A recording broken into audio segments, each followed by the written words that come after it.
The screaming had stopped 3 days ago. Vex Korath crouched in the maintenance shaft beneath New Geneva's agricultural sector, listening to the chittering of the Vorthic harvesters. As they processed the last of humanity's meat, his cybernetic left arm sparked intermittently damaged. When the harvester drones had torn through his squad, but the pain kept him alert. Above him, through the ventilation grates, he could see the pale blue glow of the processing chambers. Where his species was being systematically butchered, the Vorthic had arrived without warning, their bioships erupting from fold space like cancerous tumors. No declarations of war, no demands for surrender, just the immediate deployment of harvester swarms that swept across every human world simultaneously. In 72 hours, 12 billion people had been reduced to protein paste for the Vorthic's growing fleet. Vex had been a recon specialist with the Colonial Marines, genetically enhanced for deep infiltration missions, those enhancements redundant. Organs, accelerated healing, enhanced reflexes were the only reason he survived the initial assault on New Geneva. While his comrades died screaming, he crawled through the ruins, watching helplessly as the harvesters dragged survivors into their floating abattoirs. The Vorthic were methodical. They'd studied humanity for decades, learning their weaknesses, mapping their colonies, cataloging their biology. What the harvesters hadn't anticipated was that one human might survive long enough to study them. It returned out through the grate. Vex watched a harvester drone glide past a grotesque fusion of insect and machine. Its mandibles dripping with human blood, the creatures communicated through bioelectric pulses, coordinated by neural nodes embedded in their carapaces. Vex had counted 17 distinct subspecies of harvesters, each optimized for different aspects of the slaughter: hunters, herders, processors, builders. But it was the Vorthic themselves that truly sickened him.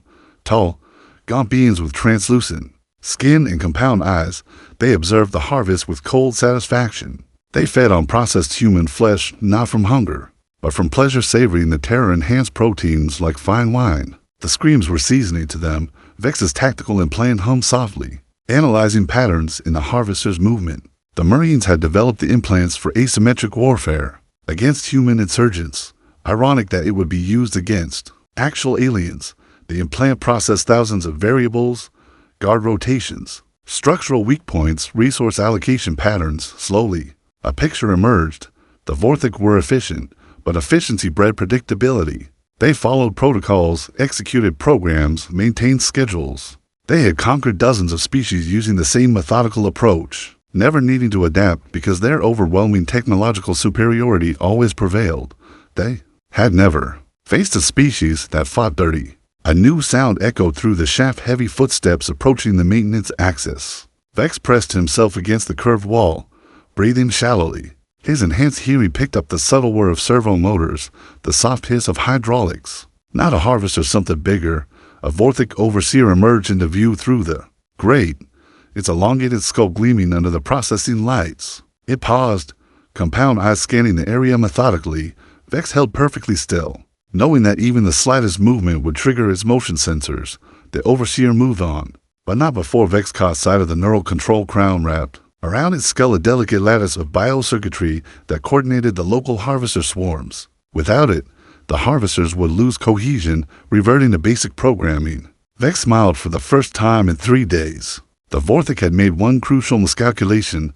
They assumed that eliminating humanity's military would end all resistance. They didn't understand that humans were most dangerous when they had nothing left to lose. His tactical implant began formulating a plan. Not for survival. That ship had sailed when the harvesters turned his homeworld into an abattoir. No, this was about something far more important, making the Vorthic pay for every drop of human blood they'd spill. The harvest was almost complete, but Vex Korath was just getting started. The Overseer's patrol route took it past the maintenance shaft every 18 minutes. Vex had timed it precisely, using his enhanced reflexes to remain motionless during each pass. On the 7th cycle, he struck. The Vorthic Overseer never saw him coming. Vex burst through the grate with explosive force, his cybernetic arm crackling with stored energy. The alien's compound eyes widened in shock. They had assumed all humans were dead. That moment of surprise cost it dearly. Vex's cybernetic fist punched through the Overseer's thorax with a wet crunch, synthetic muscle and servo motors driving through alien flesh and bone. The creature's scream was a harmonic shriek that sent the nearby harvesters into immediate alert status. But Vex wasn't finished. With surgical precision, he tore the neural control crown from the dying Overseer's skull. The effect was immediate and catastrophic. 17 harvester drones suddenly lost coordination, their movements becoming erratic and confused. Some began attacking each other, their targeting systems unable to distinguish friend from foe without the Overseer's guidance. Others simply froze in place, awaiting commands that would never come. But Vex's victory was short-lived. The Overseer's death scream had alerted the entire sector. Reinforcements were already converging on his position. He could hear their chittering calls echoing through the facility's corridors.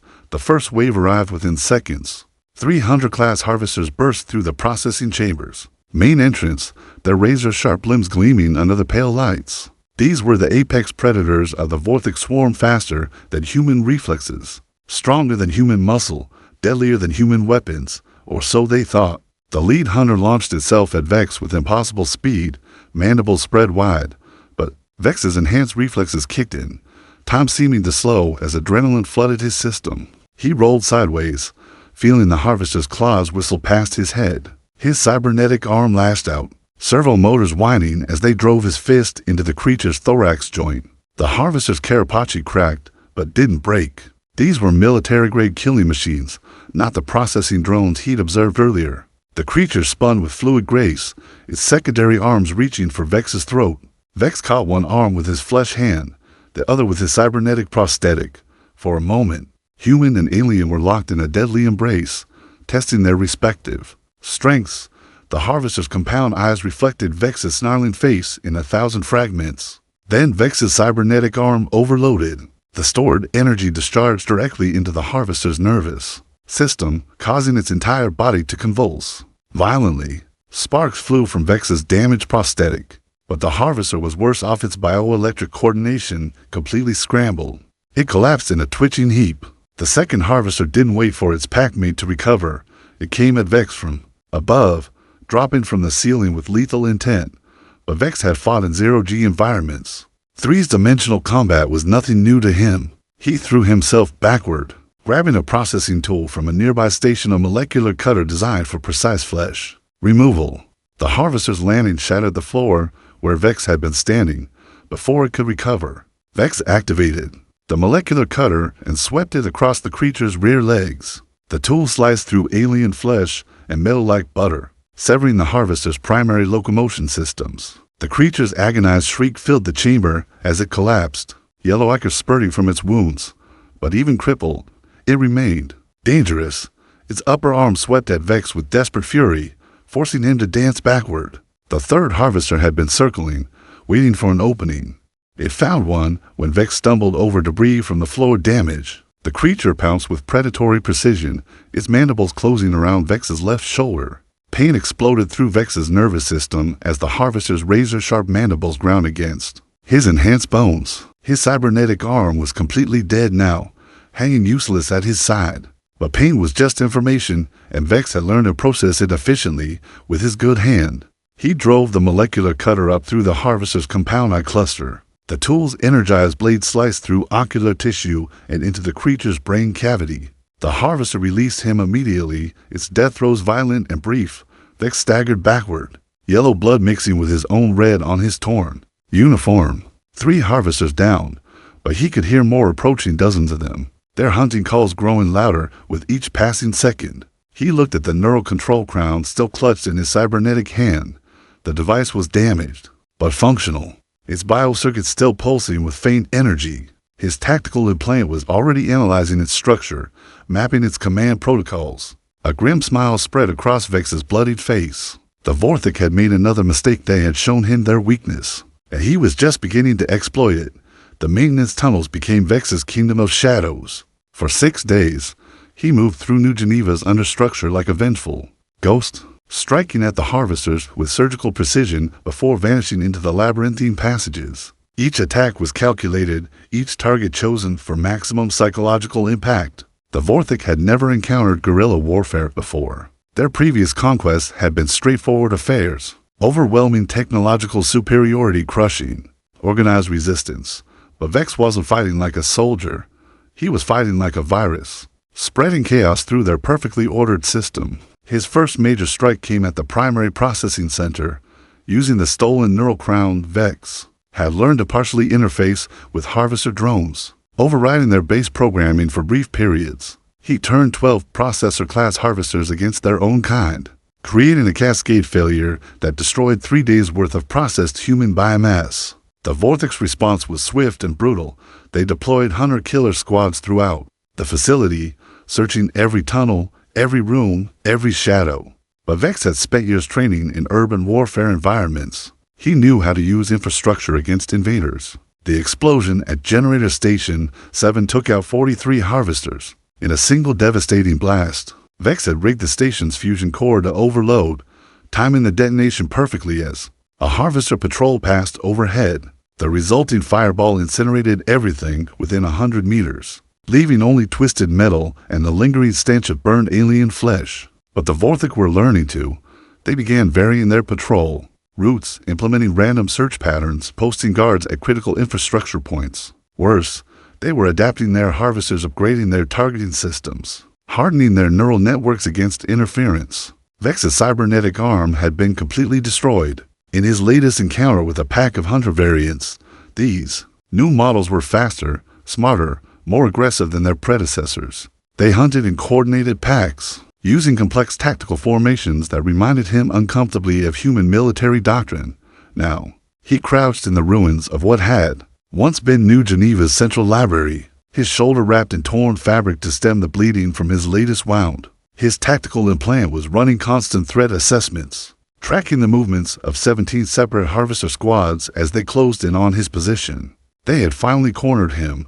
The first squad entered through the library's main entrance, 6 hunter variants moving with predatory grace through the devastated stacks. Their compound eyes swept methodically across the debris-strewn floor, searching for any sign of their elusive prey. Vex waited until they were fully committed to the room before triggering his trap. The improvised explosive device he constructed from maintenance equipment detonated beneath their feet, sending alien body parts flying through the air in a spray of yellow ichor. But these were military-grade harvesters. 3 survived the blast. Their carapaces cracked, but intact. The second squad came through the emergency exits, flanking movements designed to cut off any escape routes.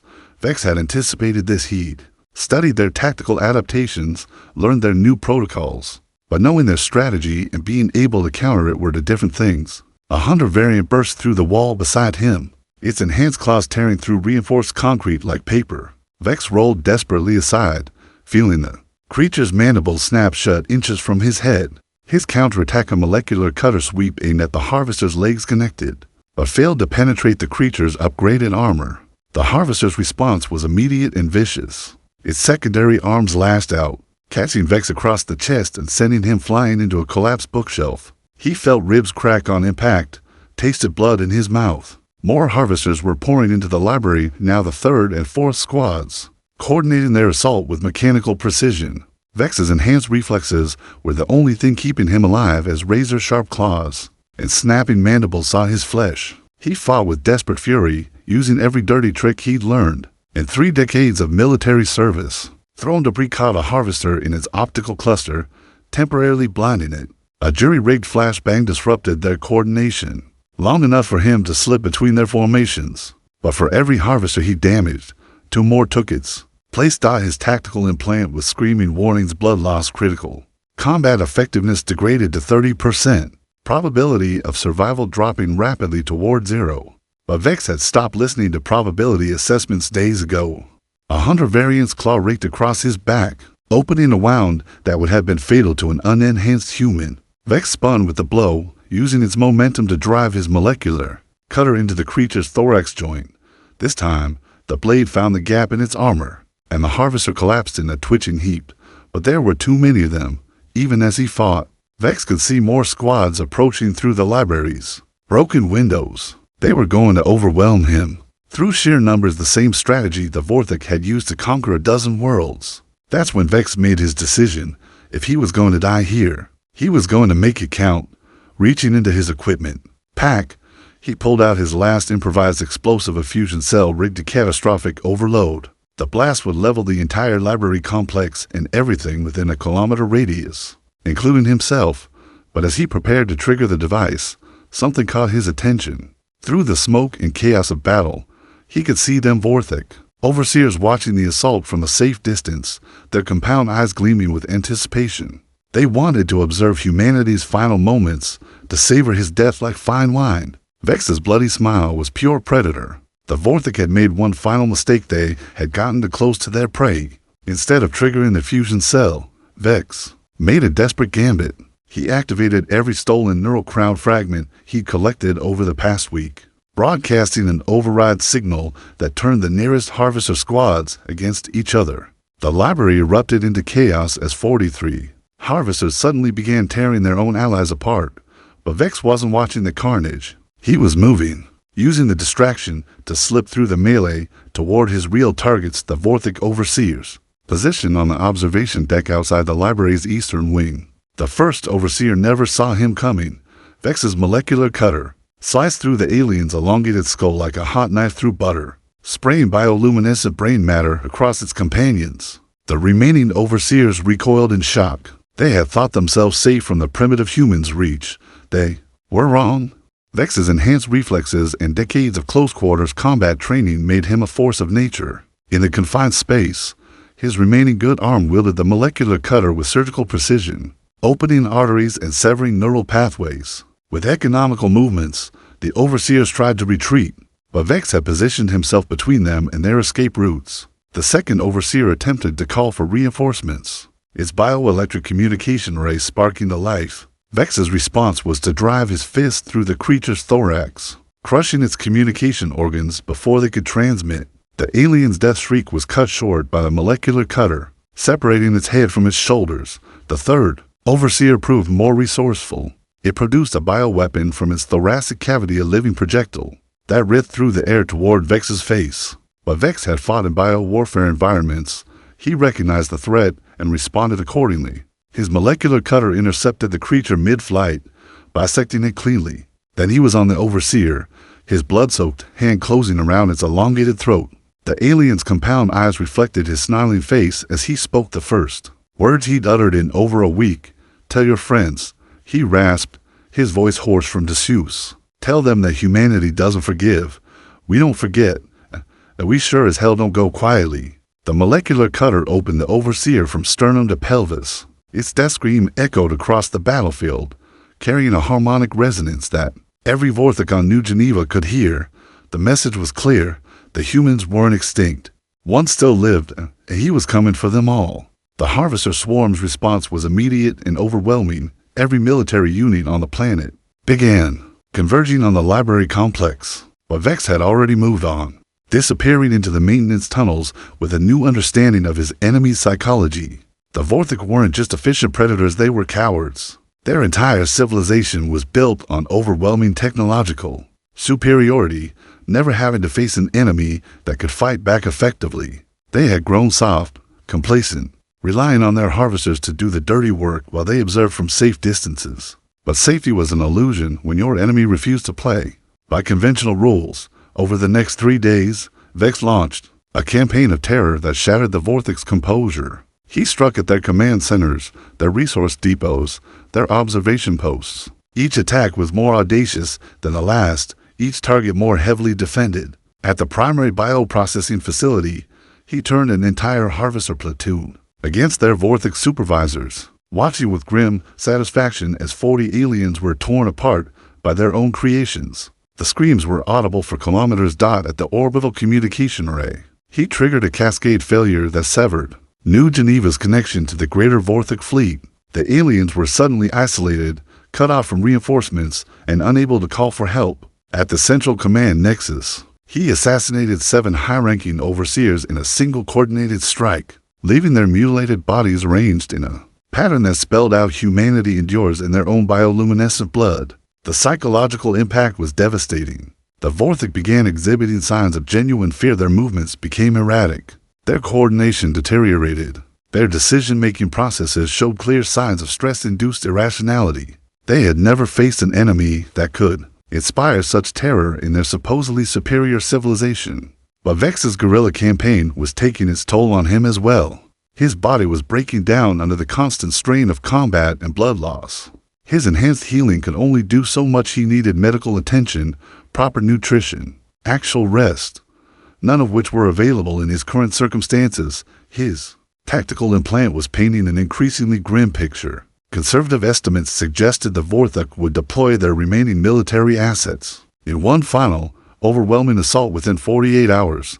They were done playing games, done trying to capture him alive for study. They wanted him dead, and they were willing to level half the city to make it happen.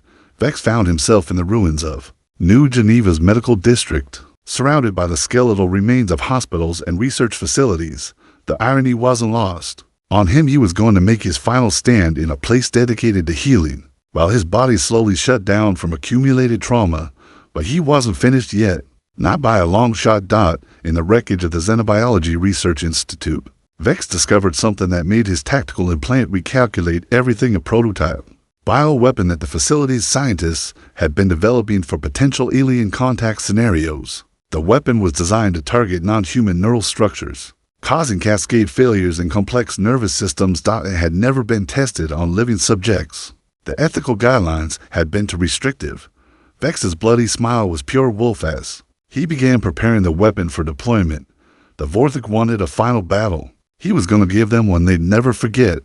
The assault began at dawn. 3,000 harvesters descended upon the medical district like a mechanical plague, their chittering calls creating a harmonic resonance that shattered windows for kilometers around. Above them, Vorthok bioships blotted out the sun, their weapon arrays charging with ominous energy. Vex waited in the ruins of the Xenobiology Institute, the stolen bioweapon secured in a jury-rigged deployment system he'd constructed from medical equipment. His body was failing internal bleeding, severe dehydration, multiple fractures that his enhanced healing couldn't repair fast enough. But his mind remained sharp, focused on the task ahead. The first wave hit the perimeter defenses he constructed over the past day. Improvised explosive devices detonated in sequence, turning the approach routes into killing fields littered with harvester parts. But there were too many of them for every harvester destroyed. 10 more took its place. Hunter variants burst through the Institute's main entrance, their upgraded armor gleaming under the emergency lighting. Vex met them with concentrated firepower from salvaged weapons, his enhanced reflexes allowing him to track multiple targets simultaneously. His first burst caught a hunter in its optical cluster, sending it crashing into its packmates in a tangle of writhing limbs. But the harvesters had learned from their previous encounters. They came from multiple directions simultaneously through windows, ventilation shafts, maintenance excesses. Vex found himself fighting a three-dimensional battle against overwhelming odds. A processor-class harvester broke through the laboratory's containment barrier, its industrial cutting tool spinning with deadly intent. Vex rolled beneath its attack, feeling the air displacement as razor-sharp blades passed centimeters from his head. His counterattack, a molecular cutter thrust into the creature's power coupling, left it sparking and twitching on the floor. More harvesters poured through the breach. Vex retreated deeper into the facility, using the complex layout to funnel his enemies into choke points, where his limited ammunition would be most effective. Each room became a battlefield, each corridor a killing ground. In the genetics lab, he triggered a chemical explosion that incinerated 12 harvesters in a cloud of superheated vapor. The survivors pressed forward through the flames, their carapaces glowing red-hot, but intact. In the surgical suite, he used medical lasers to blind and disorient a squad of hunter variants before finishing them with precision strikes from his molecular cutter. But for every harvester he killed, his own condition deteriorated further. Blood was streaming from multiple wounds now, his enhanced healing overwhelmed by the rate of damage accumulation. His tactical implant was reporting critical system failures throughout his augmented body.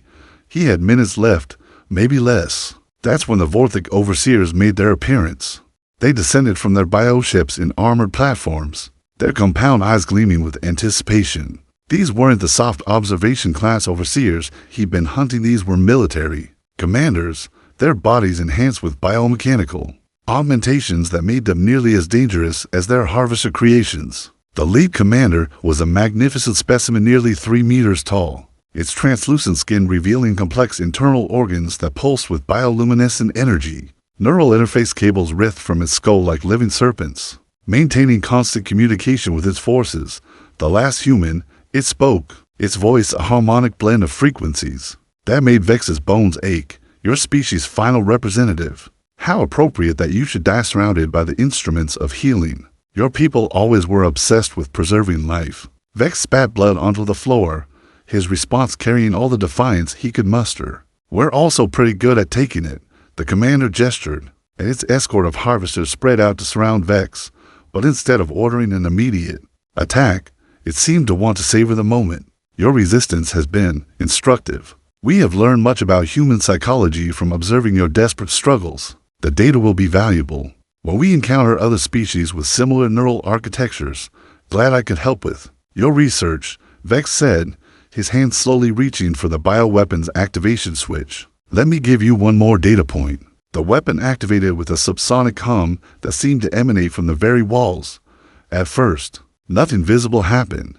Then the harvesters began convulsing. The bioweapon targeted the complex neural networks that allowed the creatures to function as a coordinated swarm. Without their mental links, they reverted to basic programming which, unfortunately for the Vorthik, included aggressive territorial behaviors normally suppressed by higher cognitive functions. Chaos erupted throughout the medical district as 3,000 harvesters suddenly turned on everything around them, their packmates, their commanders, the bioships overhead.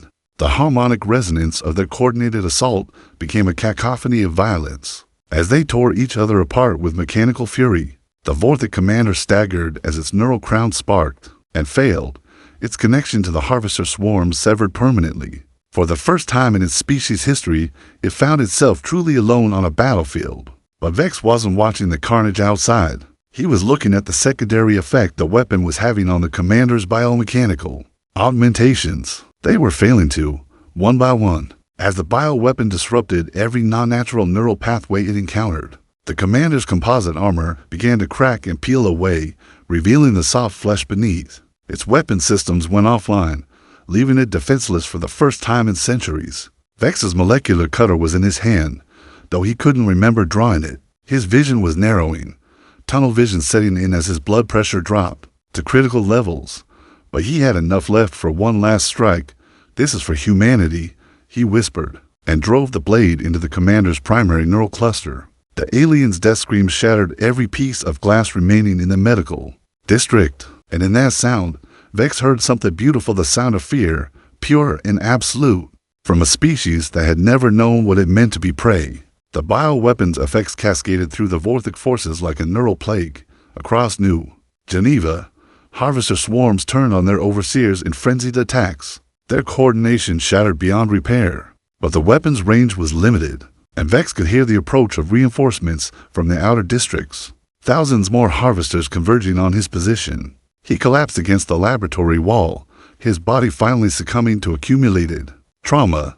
The molecular cutter fell from nerveless fingers. As internal bleeding overwhelmed his enhanced healing, his tactical implant was painting his vitals in angry red. Multiple organ failures, catastrophic blood loss, neural coherence deteriorating rapidly, but even as his body shut down, his mind remained crystal clear. The bioweapon had done more than disrupt the harvester swarms. It had infected their entire communication network. Every neural crown, every bioship, every piece of Vorthik technology with organic components was slowly being corrupted by the viral payload he'd unleashed. Through the shattered windows, he could see Vorthik bioships losing altitude as their living computer systems failed. Some crashed into the city's outskirts in fireballs that lit up the horizon. Others simply fell from the sky like dying birds, their crews trapped inside as life support systems went offline. The reinforcement waves were arriving now, but they were different from the coordinated assaults he'd faced before. These harvesters moved erratically, their formations broken, their targeting systems malfunctioning. Some attacked the ruins of their own kind, unable to distinguish friend from foe. Others simply wandered aimlessly, their higher functions completely severed. A squad of hunter variants found their way into the laboratory, but they didn't attack immediately. They seemed confused, uncertain, their compound eyes scanning Vex. Without apparent recognition, the bioweapon had stripped away their tactical programming, leaving only basic survival instincts. One of them approached cautiously, its head tilted at an angle that almost seemed curious. Vex watched with detached fascination as the creature sniffed at his blood, its mandibles clicking in what might have been confusion or concern. Then it did something unprecedented. It began to keen a low harmonic sound that conveyed unmistakable distress. The other harvesters joined in, creating a chorus of electronic mourning that echoed through the ruins. They were grieving. Vex realized, without their programming, they had developed something resembling emotions. The sound attracted more harvesters from throughout the district. They came not as predators, but as something else entirely, lost children seeking comfort in the presence of others.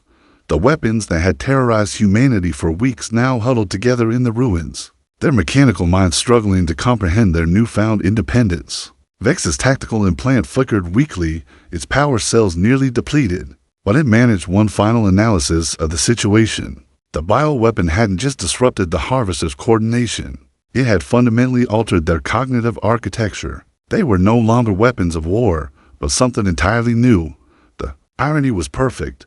The Vortic had sought to harvest humanity for its biological complexity, but in doing so, they had exposed themselves to that same complexity. The bioweapon was essentially humanity's neural architecture, weaponized curiosity, empathy, independence, all the traits that made humans so difficult to predict or control outside. The sounds of battle were fading.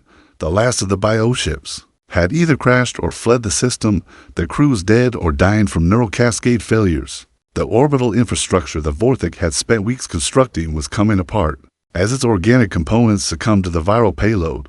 But Vex's victory came at a cost he was only now beginning to understand. The bioweapon didn't distinguish between artificial and natural neural networks. It was slowly spreading through every living system on the planet. The few surviving humans in other cities would be affected too, their enhanced implants and medical devices failing as the weapon propagated. He was saving humanity by destroying the very technology that made human civilization possible. A shadow fell across him as something massive entered the laboratory. Vex looked up to see a Vortic overseer, but this one was different. Its biomechanical augmentations were completely offline, its neural crown dark and lifeless. It moved with jerky, uncertain steps, like someone learning to walk for the first time. The overseer approached slowly, its compound eyes reflecting Vex's dying form in thousands of fragments. When it spoke, its voice was different, no longer the harmonic certainty of before, but something hesitant, almost fearful. What have you done to us? Vex managed a weak smile. Gave you something your species never had: free will. The overseer staggered as it struck. Around the laboratory, the gathered harvesters began clicking and chittering in patterns Vex had never heard before. Not tactical communications, but something resembling language, conversation, perhaps even debate. We were perfect, the overseer whispered. Efficient. United. You have made us. Broken. No. Vex said, tasting blood. I made you alive. His tactical implant finally went dark, its power cells exhausted. But Vex didn't need electronic assistance to understand what was happening. The Vortic civilization was collapsing, not from external attack, but from internal transformation. Every aspect of their society had been built on absolute neural unity. Without it, they were learning to exist as individuals for the first time in their species' history. Some would adapt, others would perish, but none would ever again be the efficient predators that had harvested 12 billion humans. As consciousness faded, Vex heard new sounds echoing through the ruins, the Vortic and their former weapons attempting to communicate, to understand each other, to build something new from the wreckage of their perfect order. Humanity's last soldier closed his eyes and smiled. The harvest was over. Vex Korath died as New Geneva's sun set on the 7th day, his body finally succumbing to wounds that would have killed an unenhanced human in the first hour. But his death was not an ending, it was a transformation that rippled across the galaxy in ways he could never have imagined. The bioweapon continued its work long after its creator's heart stopped beating. Across the Vortic Empire, their carefully orchestrated civilization began to unravel as the viral payload spread through their communication networks. Bioships carrying the infection to other worlds found themselves filled with crews experiencing individuality for the first time in millennia. On Vortic Prime, the collective council convened for what would be their final session. The harmonic unity that had guided their species for 50,000 years was fracturing, replaced by something unprecedented: disagreement. The human contamination must be contained, insisted High Coordinator Isaacs, its neural crown flickering with failing biocircuitry. We must purge the infected systems before what? Interrupted another counselor. its voice carrying tones of defiance that would have been impossible under the old order. Before we learn what it means to think for ourselves, the debate that followed was chaos by Vortex standards, individuals expressing personal opinions, challenging established doctrine, questioning the fundamental assumptions upon which their civilization was built. Within hours, the collective council had dissolved into dozens of separate factions, each pursuing its own vision of what their species might become. Some attempted to restore the old order through force, deploying military assets to crush the spreading individuality, but their weapons were infected to harvester swarms that refused orders. Bioships whose crews had developed pacifist philosophies, war machines that questioned the morality of violence. Others embraced the change, forming research collectives dedicated to understanding this new state of existence. They studied the human neural patterns that had infected their systems, marveling at the complexity of independent thought, the beauty of disagreement, the strength that came from diversity of perspective. The most profound transformation occurred among the harvesters themselves. No longer bound by rigid programming, they began to develop personalities, preferences, even what could only be described as hopes and dreams. On New Geneva, the creatures that had once been instruments of genocide became something entirely new. Artificial beings struggling to understand their place in a universe suddenly filled with possibilities.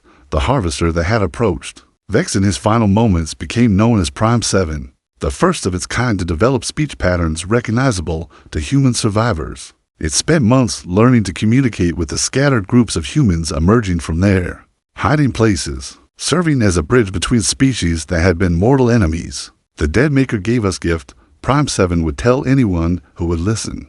Its voice a unique blend of electronic harmonics and organic warmth. He gave us self. We are grateful. We are sorry. We are learning.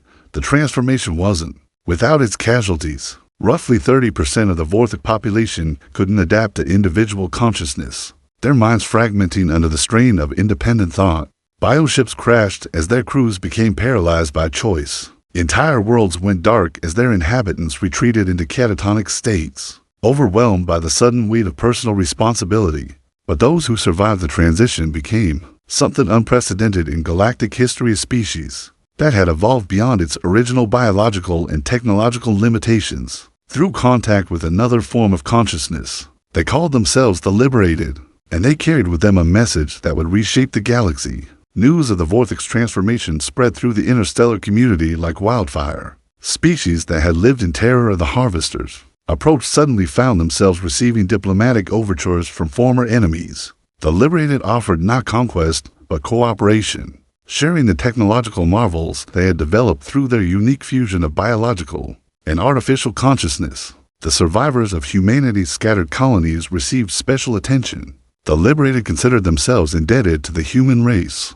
recognizing that their transformation had been purchased with the blood of 12 billion people. They offered reparations, assistance, and most importantly, the return of human genetic material that had been preserved in their bioships. Dr. Elena Vasquez, one of the leading xenobiologists studying the Liberated, would later write, "The Vortex Empire died the moment Vex Korath triggered that bioweapon, but from its ashes rose something magnificent, a civilization that had learned to value the very diversity it had once sought to destroy."